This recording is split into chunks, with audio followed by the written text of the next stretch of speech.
Welcome, ladies and gentlemen. I am your host, Jethco, and this is a review of the patch update for March 31st, 2015, which is today, right now. It's 3 o'clock Pacific Standard Time, and I just got kicked from the game as well as everybody else I was playing with because now they're installing the patch, and I'm freaking stoked. So I wanted to take time. It's going to be about an hour according to them, so we've got time.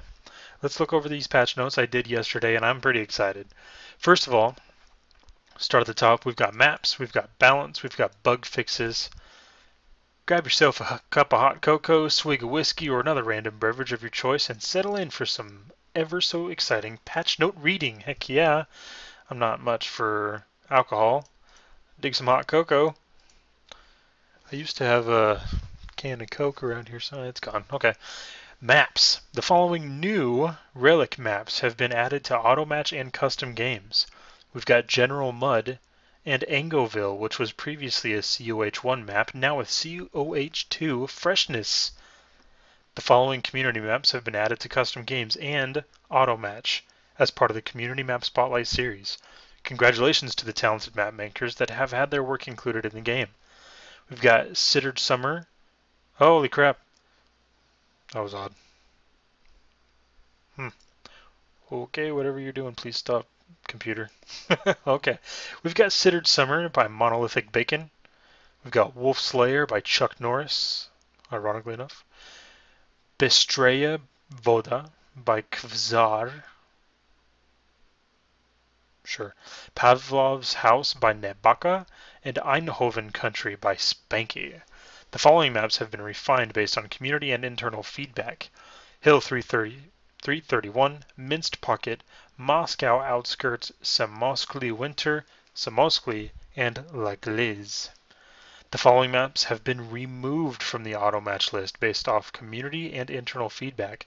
Face Off at Rostov, Hertgen Forest, and Samoskli 2v2. Oh, sorry about that. Phone is on loud. So you won't be able to play these maps anymore in AutoMatch. No more AutoMatch. Also, shallow water no longer offers a speed reduction penalty. This has been removed to increase ebb and flow around areas which feature shallow water. So very interesting. Shallow water will no longer offer speed reduction penalties. Super interesting. Okay, don't want to go down to the OKW quite yet. Balance. For this update, we approached balance with three main goals in mind. To reduce the disparity of army balance between Axis and Allies, we have aimed to create a more evenly measured match where Axis and Allies have equal advantages from start to finish. Reduce the temporal effects that we were seeing in data, where Allies have an early advantage at a higher VP count. Bring OKW ELO in line with other factions. To reduce the effectiveness of blobbing, we're looking to improve the already existing blob counters in non-lethal ways and promote and encourage combined arms. To reduce the negative user experiences in gameplay, we're working to reduce the amount of frustrating moments that can be caused by undesirable gameplay, including truck pushing and bugs. Reduce moments that go against our fundamental design of unit preservation in the game, including squad wiping abilities, one-shots, and high lethality, and reduce the number of scenarios where players are not rewarded for their tactical play. Now, I don't really understand if that part is talking about unit veterancy or if they're going to increase the rarity, I suppose we could say, increase the number of war spoils that we get.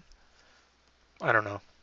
Not quite sure, 100% sure. I read it all, but I'm still not too sure. OKW, Obercommanders. Here we go.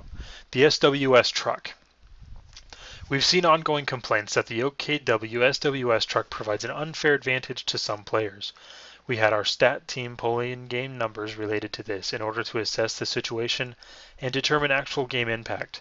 Not only can the SWS truck push units out of points and into unfavorable positions, it can also scout for the player with no real penalty. By reducing the speed, we have made it much more difficult to push around infantry. So the SWS truck, which is the supply truck that Oberkommander players use to build their base. It is their base. But before it becomes a piece of their base, it's just a truck. It's just a big old half-track. Max speed has been reduced from 4.2 to 3.2. Armor has been reduced from 4 to 3. Wreck armor has been reduced from 25 to 4, which is a huge drop. And SWS wreck can now be killed by small arms fire. Neat. Flak-based defenses. Another common concern we've seen is that OKW's default AA is unfairly advantageous when compared to all other factions that are required to spend resources to build AA. Too true. OKW base flat gun chance to shoot down aircraft has been reduced to 0.5%. So instead of taking it away and making you build it yourself or anything like that, they just lowered the percentage chance of shooting down aircraft. I don't know where it started from, because here you'll see it used to be 4.2, for example, and now it's 3.2. But for the flak base defenses, we don't know what the beginning percentage was, but we know now it will be 0.5% chance to shoot down enemy aircraft, which is almost nothing. Absolute dirt. So there's that. Volksgrenadiers. The received accuracy bonus the Volksgrenadiers gained at Veterancy Level 5 made them extremely durable. Durability was not one of the intended roles of the squad, so adjustments were made. Removed 0.71 Removed 0.71 received accuracy at Veterancy Level 5 and added 0.7 cooldown and reload at Veterancy Level 5. So now Volksgrenadiers at Veterancy Level 5 are no longer more accurate. They now reload faster, so they get to shoot more. So they'll be taking more shots, not taking, but dishing it out. They'll be shooting more often instead of being more accurate at level 5. And that's okay, that's fine. Panzerschrecks. Now this is something that I love. I have a tendency to play more ally factions, and let me tell you, I'm freaking sick of Panzerschrecks. To help facilitate our goals of anti-blobbing, we have decided to reduce the effectiveness of Panzerschreck at long range. It was previously quite easy to move a Schreck blob into position and snipe vehicles. The reduction in accuracy at greater distance will ensure that in order to be effective, OKW players will need to commit further into enemy lines. Far accuracy has been reduced from 0.025 to 0.020, which isn't a huge difference, but we'll see how it goes. I wasn't too sure. I couldn't remember how accurate it is from far away. So after reading these notes, my buddy Kraken and I played a match. It was a custom game. Me, him, and one other guy played a custom game against 3 hard AIs, and we all only used infantry. I only made Volksgrenadiers with their Panzerschreck upgrades, and with 8 Volksgrenadier units on a map with 250 population cap, we beat them. That's how freaking crazy OP Panzerschrecks are. The hard AIs were throwing everything they could at us, and I did not lose one squad out of 8 Volksgrenadiers the entire game. So there's that. Obersoldaten. In examining blobbing in the current meta, we discovered that the OKW blob effectiveness was in large part due to the Obersoldaten. Their high DPS nullifies any infantry threat to the Volksgrenadiers. In combination with the Volk's previous Vet 5 durability bonus, the Obers made the perfect meat shield. We feel that by delaying the LMG with an upgrade, this should give players sufficient time to respond. The reduction in damage on the MG34 LMG was necessary as it was killing units at such a fast rate it was far too difficult for other players to react. LMG, which stands for Light Machine Gun, MG34, moved to an upgrade and is an exclusive upgrade. Can only purchase LMG or STG. So Obersoldatens oh my gosh, I can't speak. They no longer spawn with LMG MG34s in hand. you must upgrade to the LMGs, and it now costs 60 munitions, which I think is fair. Absolutely fair. LMG MG34 damage has been reduced from 8 to 6, and STG44 damage has been reduced from 8 to 6 as well. Rocketentwerfers. These changes will help improve the responsiveness of the Rocketentwerfer, better allowing it to engage fast-moving targets. The reload time has been partially increased relative to the amount of time reduced on aim fire. However, the unit's overall performance will be slightly higher. Ready aim time required to aim on the first shot fired, has been reduced from 1 to 1.5 seconds. Is that reduced? Oh, okay, I see. Oh my gosh, holy cow. Okay, ready aim time has been reduced from 1 to 1.5 seconds to 0.25 to 0.375 seconds. So quite the reduction. More than half, much more than half. So we should be seeing Rocketentwerfers firing shortly after setting up. Just bam, bam, bam, bam. They should be firing super fast now, which is awesome. Reload time has been increased from 3 to 3.6 seconds to 3.8, between 3.8 and 4.3 seconds. So that's something.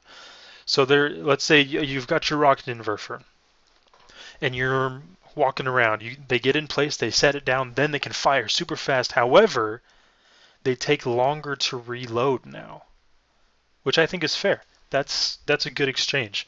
Being able to shoot quicker after moving position and trading reload time. And it's not a huge change either.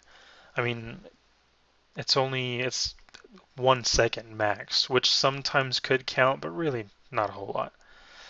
LEIG-18 Infantry Support Gun. The suppression on AoE will also help to improve its effectiveness against blobbing in a non-lethal way. Added mild AoE suppression on hit. So not a huge change, but I think it's a welcome change. AoE is, which is area of effect, by the way, is splash damage. So it's not just going to affect one unit, the unit it hits, it'll affect an area, and any unit in that area will be affected by the hit.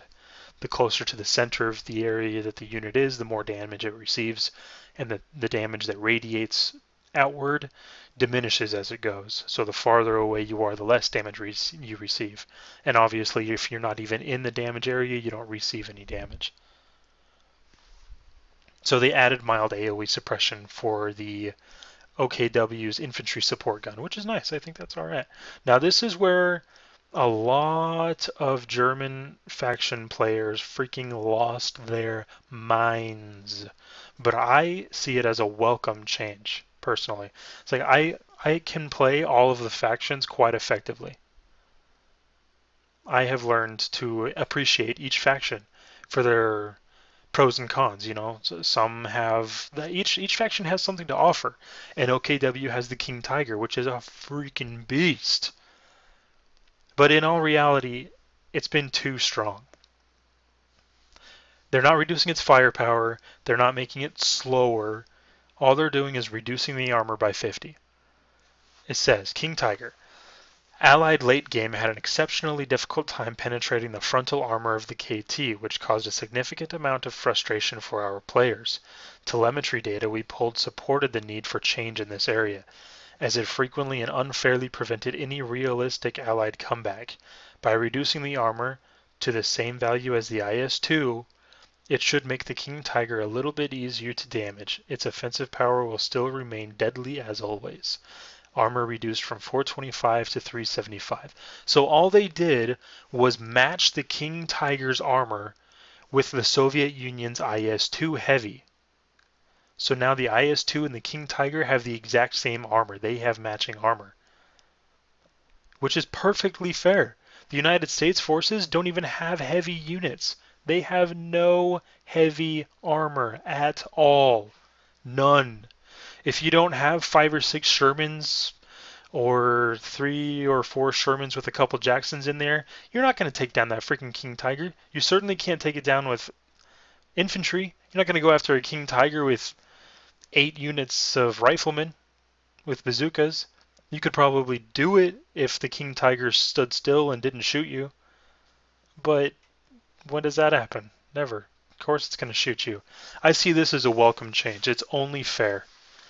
And a lot of German players, so many German players, are asking for the game developers to make the game more realistic. And here's a challenge for you, German players, those few of you who do get on the forums and whine and complain about not being able to kill things fast enough, even though the United States forces have absolutely no heavy tanks and the Soviet Union has one or two heavy tanks, and the two of them are almost never on the field at the same time. And until now, the armor on the Soviet Union tanks were inferior to the King Tiger. Here's a challenge for you. Play both, I don't care, choose them both of the Allied factions for 1 month without playing a German faction, and then tell me that the Allied factions are overpowered. You will be surprised. I think you will be very surprised. Let's move on. United States forces. The M10 Wolverine is a capable tank destroyer, but too fragile in its current state given that it requires players to get up close and personal in order for it to be effective, which is very true.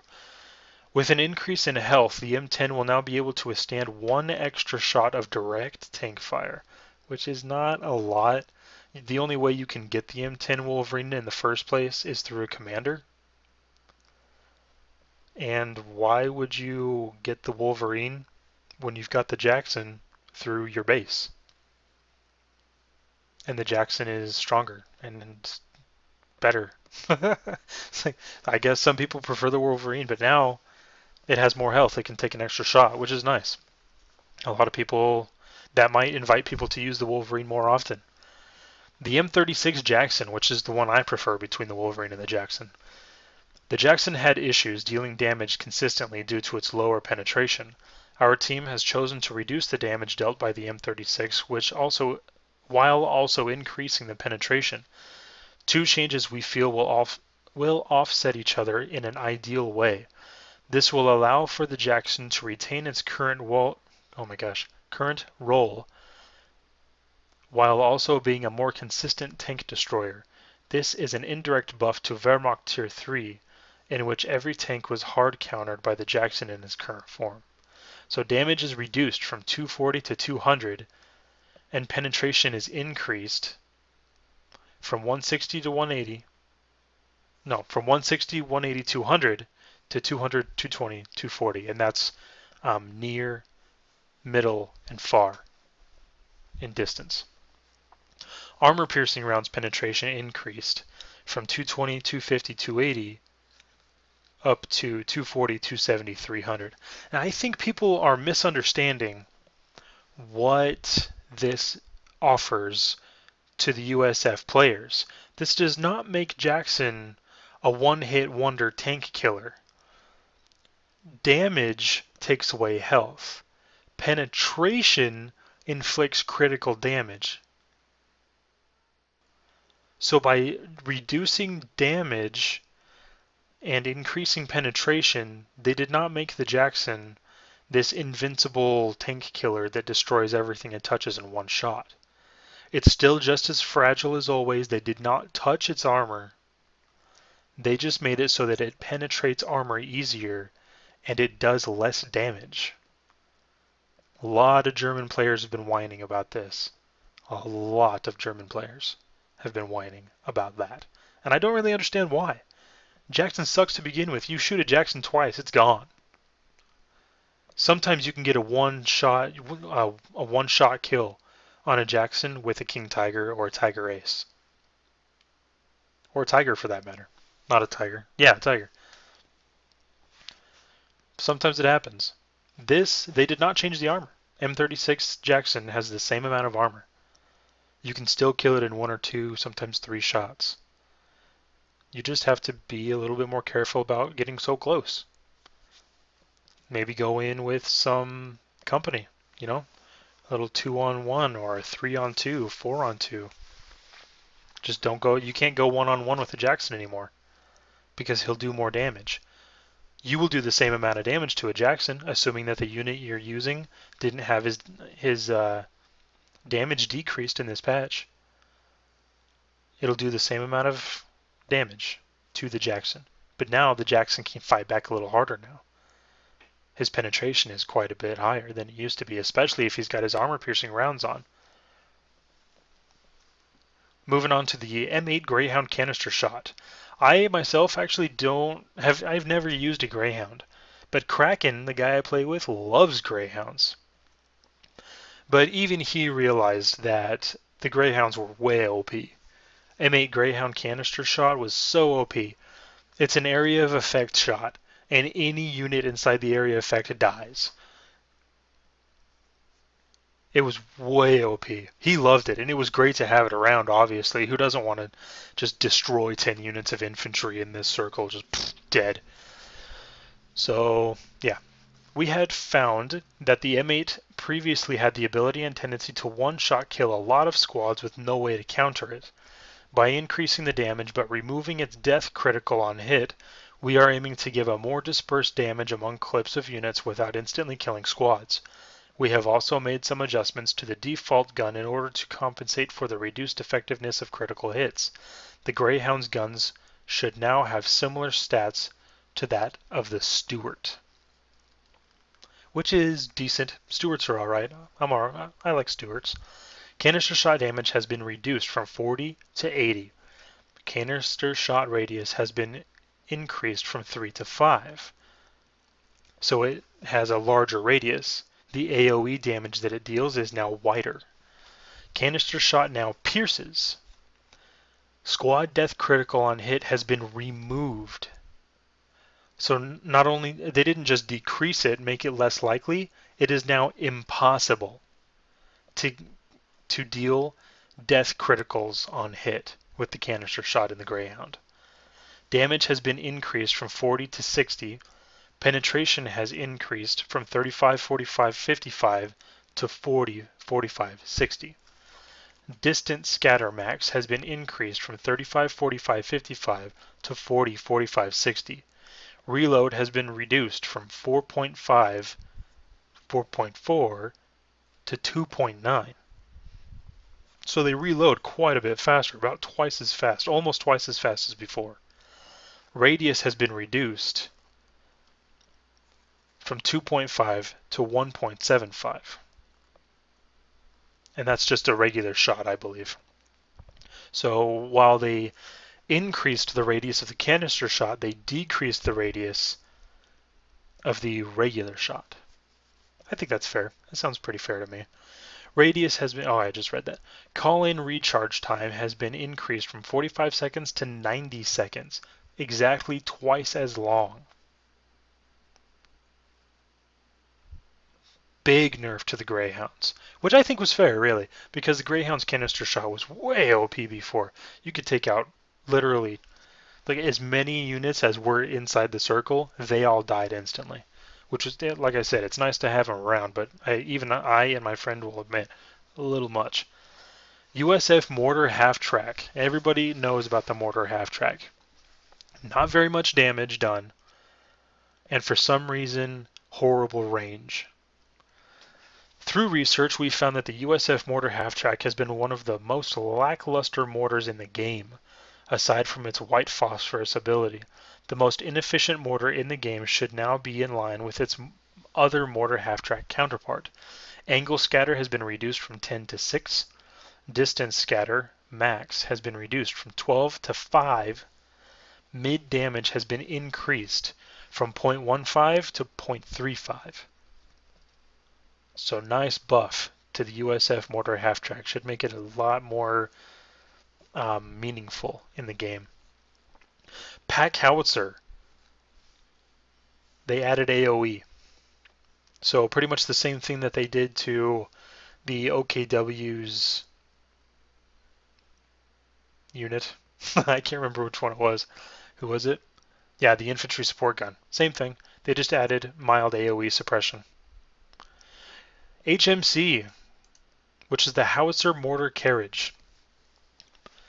HMC is a great unit, but we have found that its squad wiping ability was consistently too high, wiping full squads with its first shot. With this change in damage AoE, you will see damage better dispersed throughout the squad without killing it outright. Distance far increased from 3 to 4. Distance mild increased from 2 to 2.5, and damage reduced from 120 to 100. So they kind of buffed and nerfed the howitzer. Holy crap, I forgot the name. The HMC. I already said the name once, so we know what it's called. Howitzer mortar carriage. There we go. They buffed it and nerfed it at the same time. They increased the distance for far and mild while reducing the damage it does.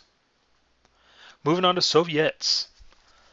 Snipers. Now, you folks that really like the Soviets and play a lot of Soviets, and if you dig the snipers for the Soviets, you're going to hate this. This is not good. Not good for Soviet snipers. There's no kind of give and take with this. They're just straight up nerfing it. Snipers. With our goal to reduce and remove negative gameplay, the Soviet sniper sprint ability has come up frequently in conversations. If the enemy has set up a flank designed to eliminate the sniper, Soviet players were able to use the sprint ability to quickly get away at any time. This ability simply granted too much utility to the sniper. So, sprint removed from Veterancy 1 abilities. Sprint was just freaking taken off the map. Soviet snipers can no longer sprint. The ability is no longer available. And flares are now granted at Veterancy 1. Flares originally were granted upon training. They came with it. Veterancy 0 snipers could use flare. Now, sprint, which used to be Veterancy 1 ability, is gone, and flares, which used to be a stock ability, they came with it, is now a Veterancy 1 ability. I actually think this is pretty fair, but a lot of Soviets that really like the Soviet snipers may find this to be unfavorable for their strategies. They may have to change things around a bit. B4. If you don't remember what a B4 is, I had to look it up too. I had no idea.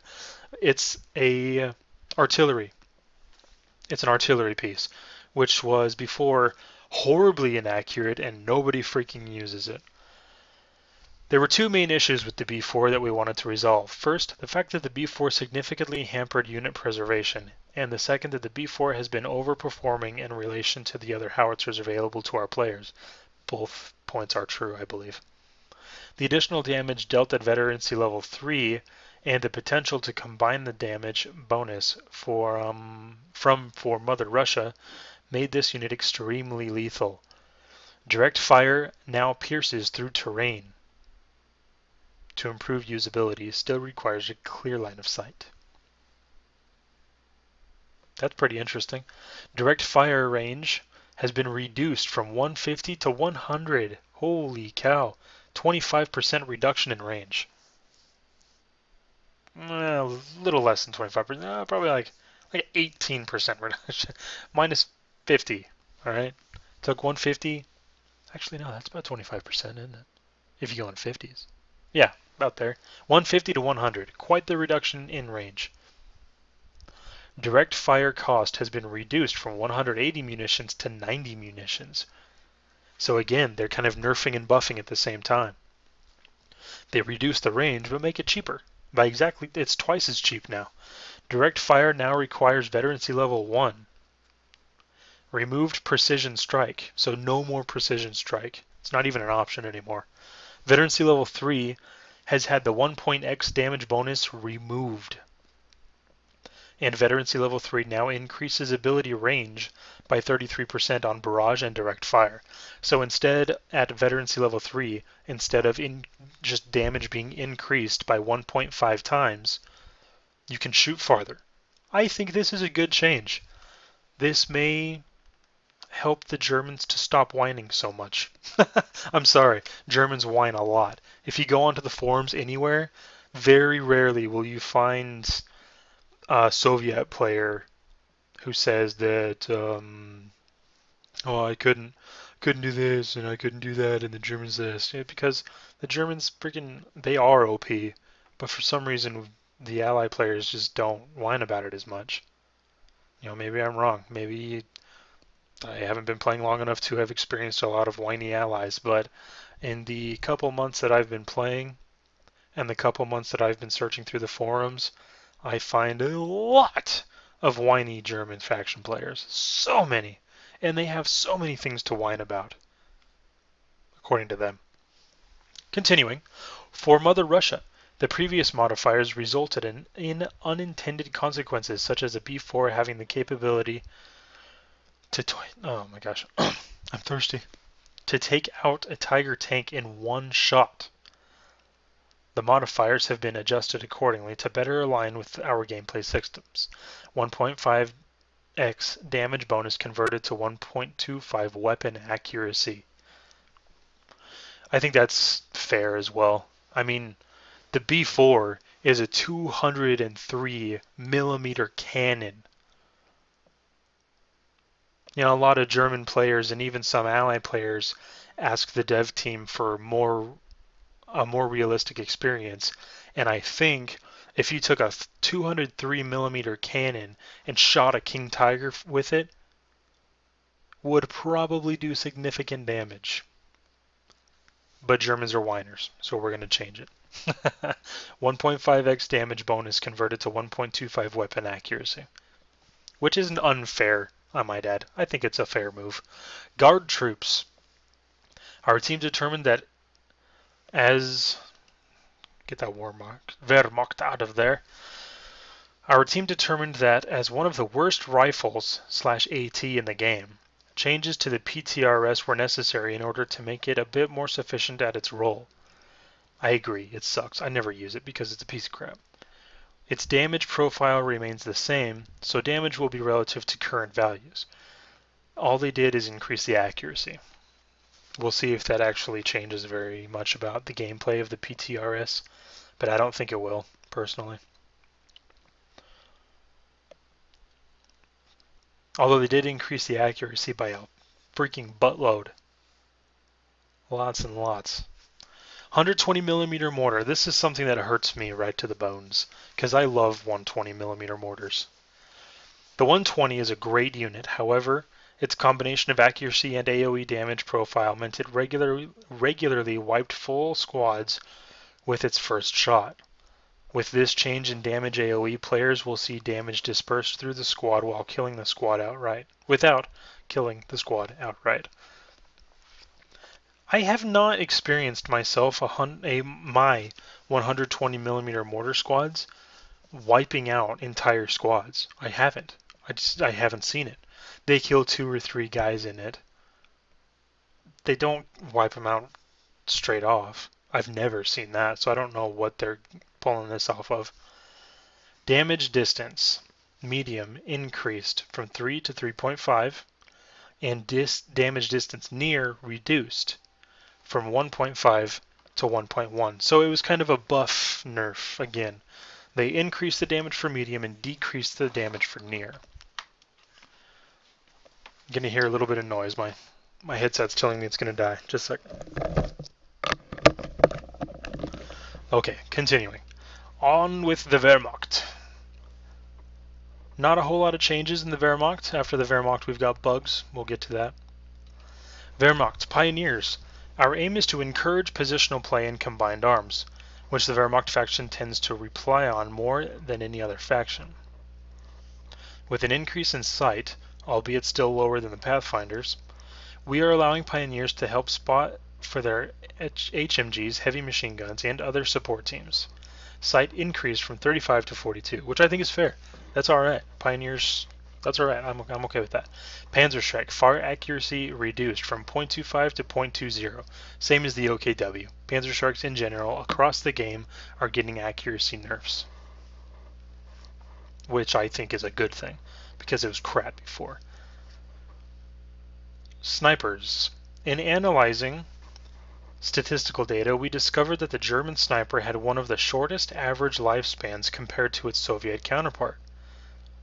Personally, I think that's because it's only got 1 unit, whereas the Soviet sniper squad is 2 units. That might have something to do with it. By increasing its health, we are compensating for a lack of other squad members that the Soviet sniper... There's a typo here. We are compensating for a lack of other squad members that the Soviet sniper team, I think it needs to says has, period. So they're increasing the Wehrmacht sniper health from 48 to 82, almost twice the health it used to have. That should be fun. That should be interesting. The 222 armored car, the scout car for the Wehrmacht. Our aim here is to provide the armored car with an increased level of durability so that it may act as a better deterrent against light vehicles. Health increased from 200 to 240. Cool. I never make scout cars, primarily because it sucks. Like one hit from anything really, and it's gonna die. So I never make armored cars. This might, like, I might have to. I'll have to try it out. HMG 42, which is heavy machine gun, 42 caliber. We found that the MG42 has been slightly underperforming in the damage department. These changes are meant to improve its performance and thereby better align it with other HMG teams. I have to comment before I continue that I do agree that the HMG 42 kind of lacks in damage. However, I think it is way overpowered in suppression. I cannot go up against an HMG 42 without being suppressed instantly. The moment it starts firing, all of my infantry units are suppressed, and within a few seconds more, pinned. I would have liked to have seen, first of all, damage for the American 50 cal go up, and suppression for the HMG 42 go down. I would have liked to have seen that to kind of experience how that would be. Okay, for the HMG 42, near accuracy has been increased from 0.68 to 0.7. Not a huge jump, but more than what it used to be. Mid accuracy increased from 0.41 to 0.45. Again, not a huge jump. But the far accuracy, quite the big jump, more than twice. Fire accuracy has been increased from 0.14 to 0.35. More than twice what it used to be. Quite nice. Here is something for the Tiger, Tiger Ace, Panther, King Tiger, and the Blitzkrieg ability. Upon review, we felt that it didn't make much sense that these heavy armored vehicles could move in and out of danger so quickly. I agree. We also found that it provided a negative gameplay experience for those trying to counter this, similar to the changes made to the Soviet sniper sprint ability. We've decided to tone down the effectiveness of Blitzkrieg, especially for these three units. Blitzkrieg max speed bonus has been reduced from 35% to 15% exclusively for the Tiger and Panther.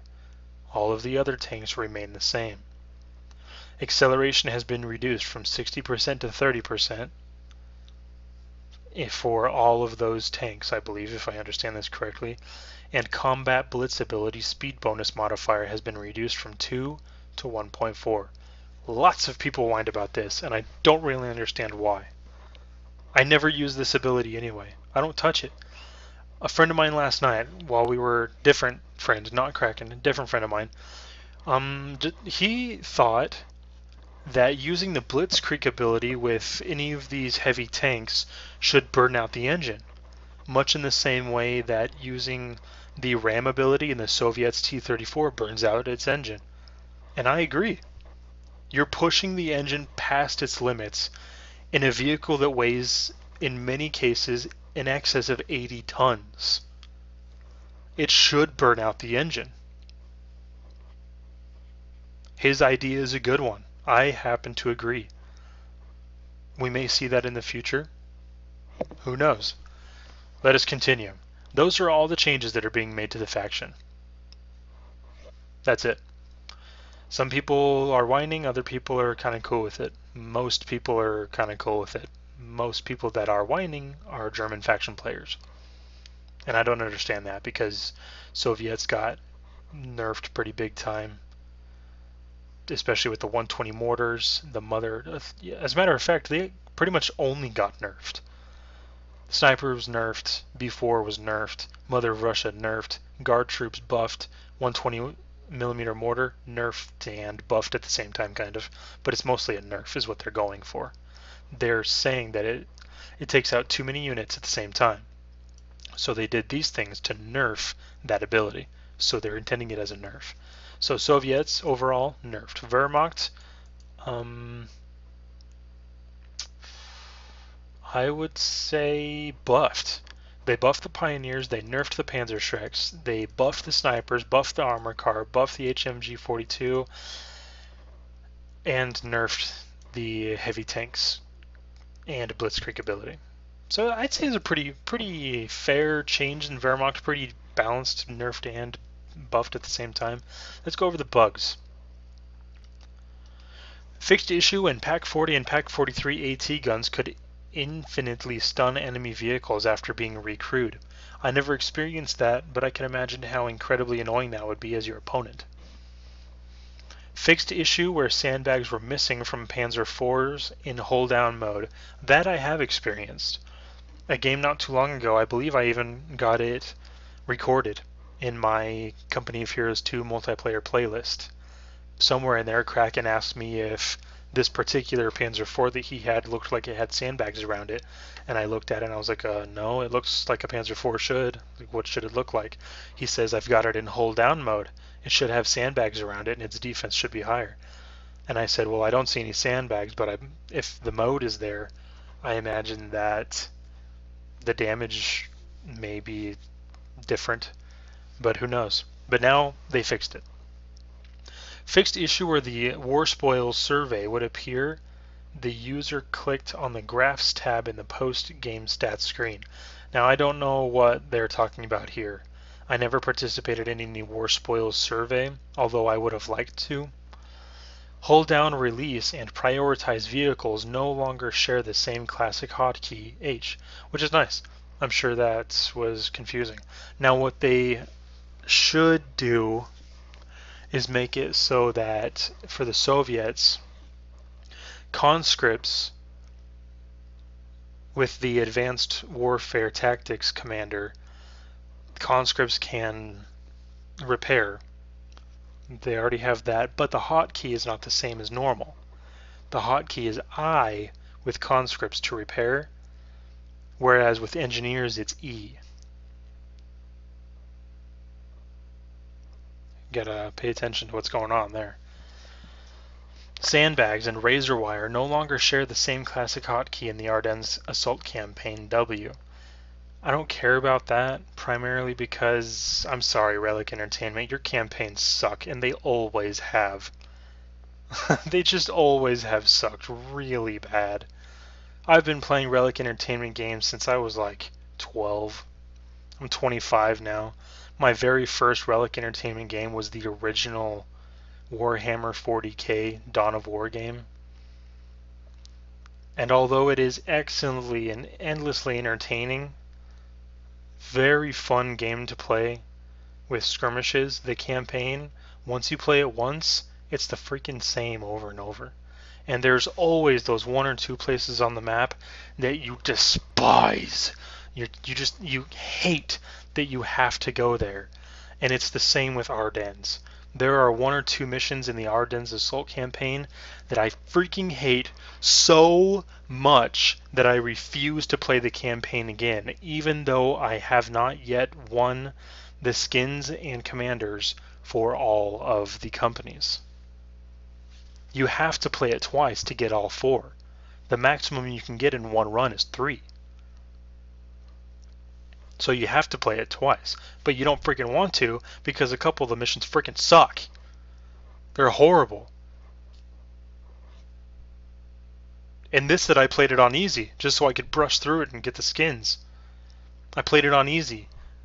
And it was freaking horrible. Horrible experience. Whoever came up with that idea, it sounds good on paper, but freaking play it. It's a nightmare. Moving on. Fixed several issues where some skins were not applying correctly. Okay. Typo. were not applying correctly to, not so, to some Russian and Wehrmacht vehicles. Texture on the Panzer Grenadier's weapon is no longer corrupted. Alright. Demo charges are now targetable when revealed. That's nice. That's pretty cool. So as an enemy, I'm going up to this victory point. I'm going to go up there. Holy crap, I see a demolition charge. We need to get rid of that before we get too close. Target it. Hit your hotkey A for attack, click on that demolition charge and they'll shoot it. Boom! No more demolition. Move in with ease. Those are all of the patch notes. That's the patch notes right there. Took us 45 minutes to get through it. Took me a lot less to go through it the first time because I wasn't commentating. Okay. Thank you guys so much for staying until the end, if you did stay till the end. If you didn't, well, I'm sorry you didn't like it. Go read it by yourself. I will include the link in the comments section to this forum page where you can find the patch notes and go over it by yourself. You're more than welcome to watch this video as many times as you want as well anyway. Thank you guys so much for watching. Please give me your feedback in the comments section below and subscribe. Please, all of you subscribe. We need more subscribers. Yeah. Let's have a party. If you want to play with me, hey, add me to Steam. Send me a message in Facebook or Twitter or any of the things where you can find on my YouTube channel. Send me a message and be like, hey, Jethco, how about we play some Company of Heroes 2 sometime? I'm always looking for more people to play. Have a great day, guys, and I hope you really enjoy these patch notes. I hope it turns out great. See you guys later.